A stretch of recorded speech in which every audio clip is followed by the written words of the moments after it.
સુરતમાં ખાડી પૂર રોકવા તંત્ર મેદાન આવ્યું હોય તેમ ખાડી કિનારે કરાયેલા દબાણ અને નડતરરૂપ સ્ટ્રક્ચરને દૂર કરવાની કામગીરી હાથ ધરી. સુરતમાં ખાડી પૂરની સ્થિતિ બાદ તંત્ર કામે લાગ્યું. સુરત મહાનગરપાલિકા દ્વારા જે કોઈ ખાડીમાં નડતર સ્ટ્રક્ચરને હટાવવામાં આવી રહ્યું છે.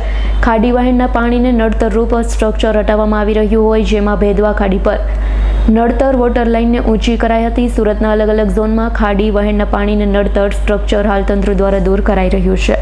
મારું નામ સ્વાતિ દેસાઈ છે, ડેપ્યુટી કમિશનર સુરત મહાનગરપાલિકા સાઉથ ઝોન. એનો હાલમાં હું હવાલો સંભાળું છું. હાલમાં ખાડીમાં અવરોધરૂપ જે પણ દબાણ એ અનધિકૃત જે કંઈ અત્યારે સ્ટ્રક્ચર્સ છે તેને દૂર કરવાની કામગીરી ઝોન કક્ષાએથી હાલમાં કરવામાં આવી રહેલ છે.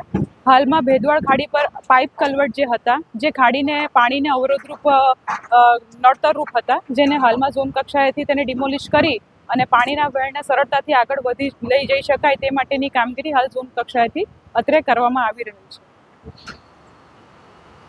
Bureau report, S9 news, Surat. અમારી તમામ માહિતીથી અપડેટ રહેવા માટે જોડાયેલા રહો S9 ન્યૂઝ સાથે.